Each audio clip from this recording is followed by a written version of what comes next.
So, this is a review of Wonder Woman. Yes.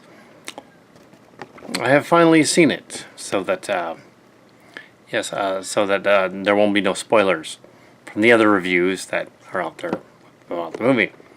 It's a DC Universe, DCU movie. It's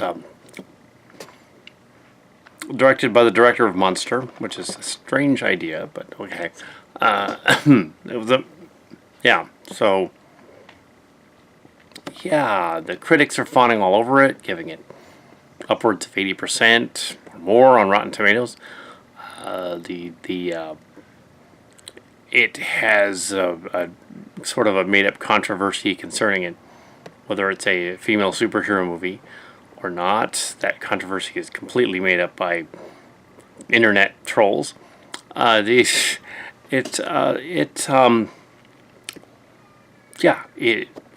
fine.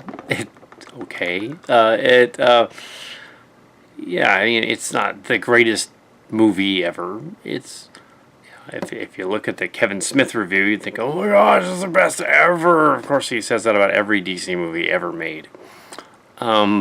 But Red Letter Media was just kind of like, yeah, it's good. So yeah, I kind of agree with them more or less. The Stone Gremlins and the other one gave it yeah, it's good.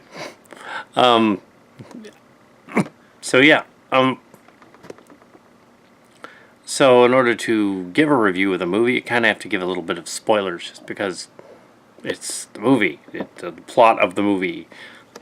It's a reimagining of the Wonder Woman story. It takes place in World War I. Instead of World War II, it's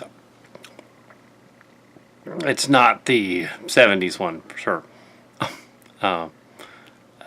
Which a lot of older fans are privy to the 70s one, Linda Carter. There was a TV movie a couple of years ago that came out that was apparently really bad.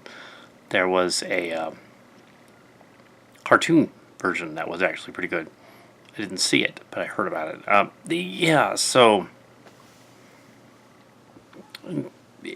It's fine. It's about World War I. It has Chris Pine in it. It has Gal Gadot in it. It's sort of, there's a bookend that's in the future, and then there's flashback 100 years to World War I. It's or to end all wars type of thing. As for the it's I'm sure I'm gonna get trolls commenting, oh, how could you just say it was fine? Well, it's not bad.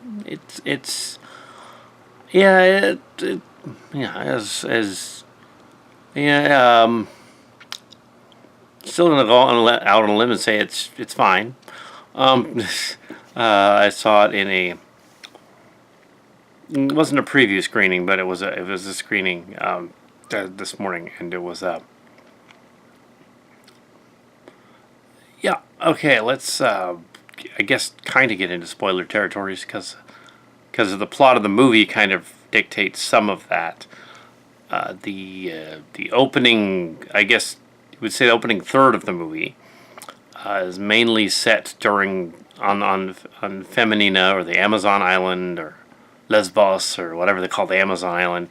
In the movie, it's Feminina, I guess, Femiscara, and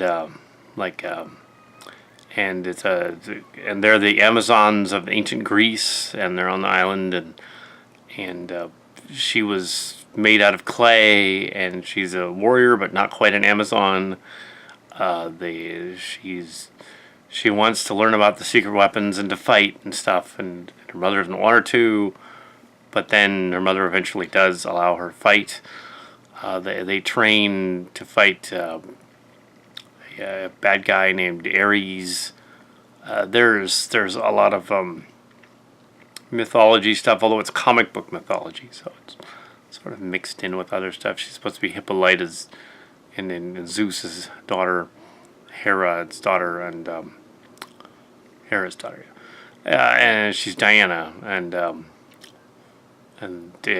so basically World War One starts, and Chris Pine's character crashes on the island, and he's a spy for the British, who somehow works for the, but he's an American, so working for the British. Yeah, no, the magic lasso is of course in it to get the truth out of him. There's a lot of fighting imagery is very cool in the movie. Very reminiscent of 300 by Zack Snyder, of course. There's a lot of Zack Snyder influences in the movie, and the jokes, which are not his forte, are also in there. They seem to work better on point in this in this movie.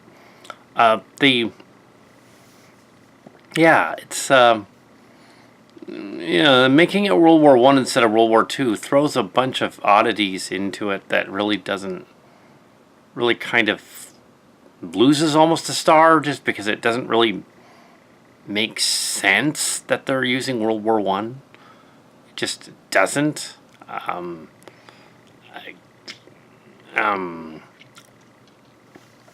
I would, it's a little over 3 stars. It's maybe 3.5. It's not 4. Everybody's saying it was 4 stars, amazing. It isn't really. The story, it's just the idea that that's where they are in a fish out of water type of thing, and they're having their battles here and there, and there's some epic visuals. It's a very pretty movie.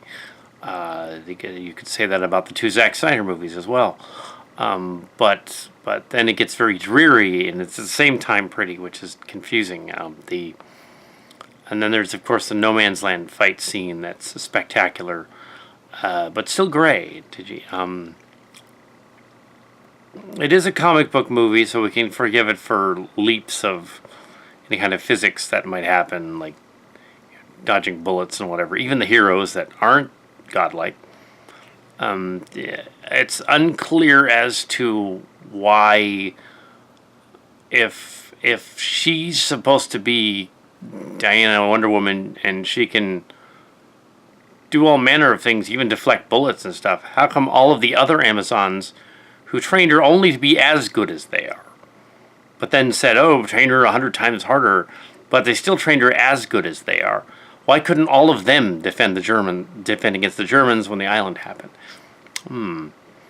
Also, there was a scene in which some of them were gassed in a village, and they walk into the village and just the gas wouldn't get to them. Like they just choke a little bit. Like, no, they would have died. So yeah, but the humans, that went in there. But yeah, the villain is like messed up, but kind of silly.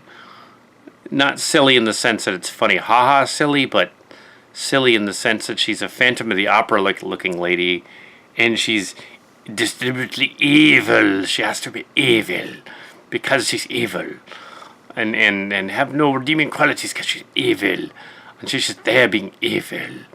But she's not Ares. I won't give that away. I won't give away who Ares is because it doesn't make a sense. I could kind of see it coming though, in that it's never the obvious villain in these kind of movies. It's always the one that's not obvious. There's your hint. It's not the hero. But yeah, it's like, oh, what a twist! Except it's not a twist if the ending doesn't make... If the twist doesn't make sense, then it's not a twist. It had some pacing issues. It was a fine movie in terms of what it is, and it was adventurous and stuff, but there was so many of these Snyderisms with the slow-mos and the fighting stances and all that kind of distracted from it a little bit. It's not 4 or 5 stars. It's not quite 4 stars. It isn't really. It's fine. It's nice. You can't really say that it's a pleasant movie to watch, because it is about World War One. But it's trying so desperately to be edgy and cool that at times it kind of loses a little something in translation. It's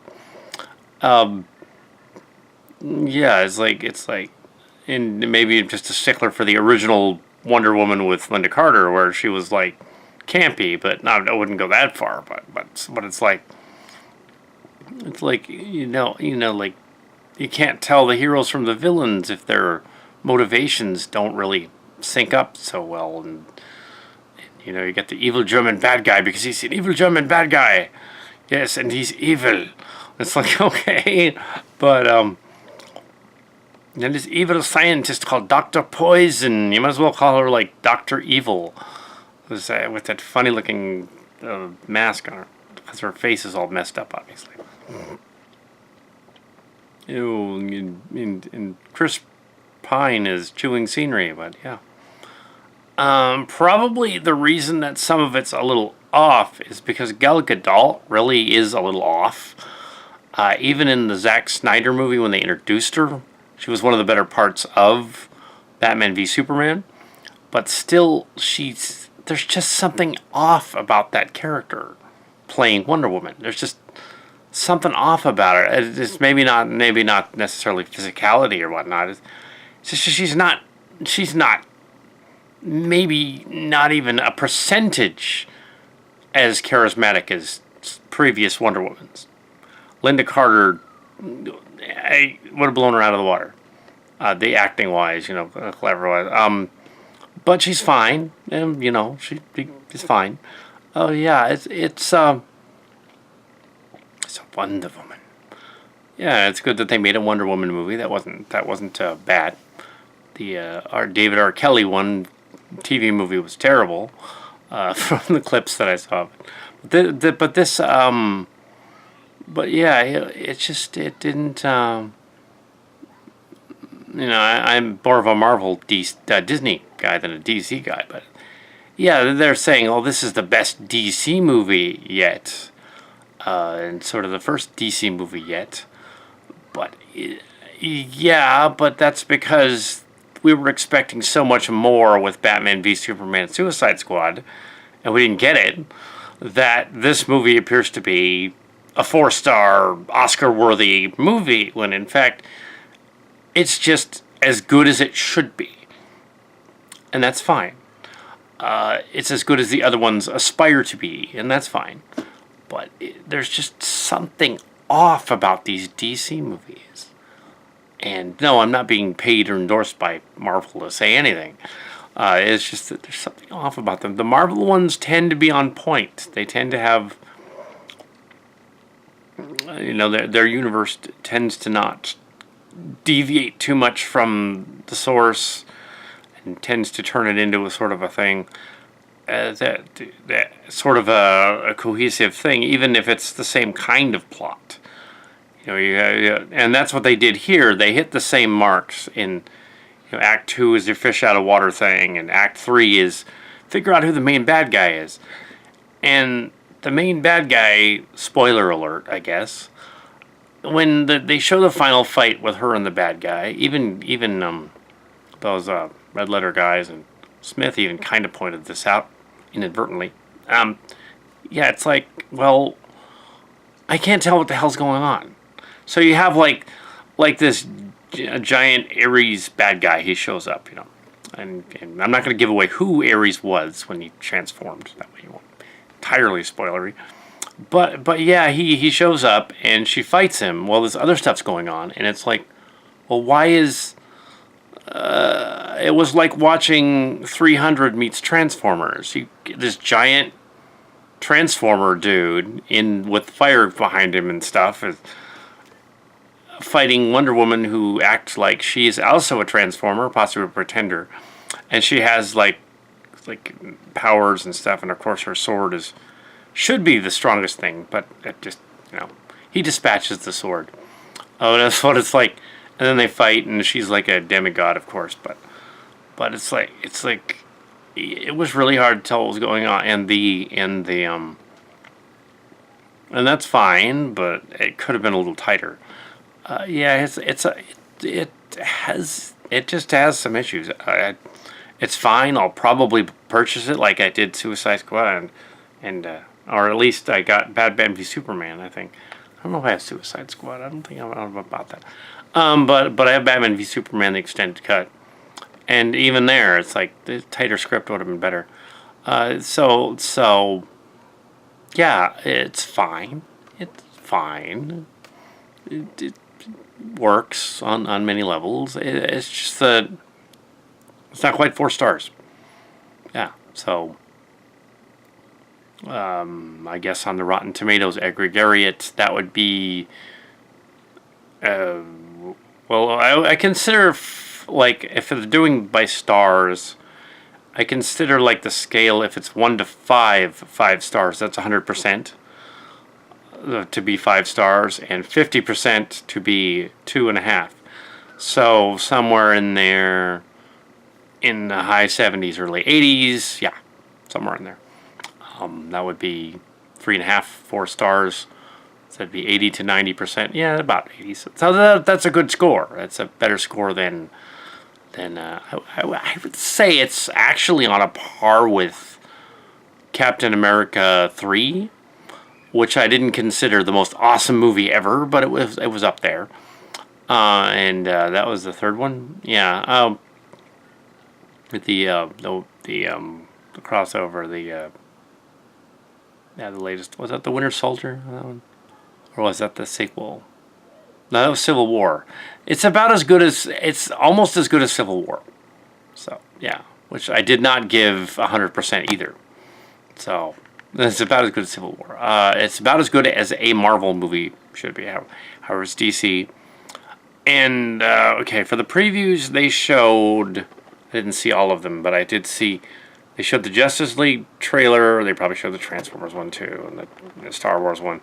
The new Justice League just looks really dreary. It looks not fun at all. Like, even if they had Joss Whedon help him in post, it's still, I don't know. The DC movies clearly aren't having as much fun, but it's clear that when they were making this movie, they did have fun making it. Just World War I, some of the choices they chose, the main bad guy battle, the good guy bad guy fight at the end. There's a sacrifice scene. I won't give that away. Comes out of nowhere, but kind of. The tossing of it's just not 4 stars. So other critics are going, "Oh my gosh, it's the most brilliant thing ever! It's the first female hero movie, and it's incredible, and and how can you not say it's 4 stars immediately?" It's like, well, for a DC movie, it's their best thing they've done, but that's not, but it still isn't the best thing they've done. I would say, in terms of DC movies, this is on a par with Batman Begins, which was not quite 4 stars. However, The Dark Knight, way better. The Dark Knight Rises is not as good as this movie. That's another DC movie. It's not nearly as good as the Richard Donner Superman movies, but it's definitely better than any of the newer ones. Yeah, so you can tell that I'm not really a DC person. Except Batman. They did a Batman movie. That'd be okay. Anyway, so yeah, that's my review that says 3.5 stars, 80% Rotten Tomatoes. Yeah, it's about what they're saying. It's good. It's fine. We'll see it in theaters. And this review does not contain too many spoilers, so you can actually watch it. And there it is. It's my review. Yeah. So.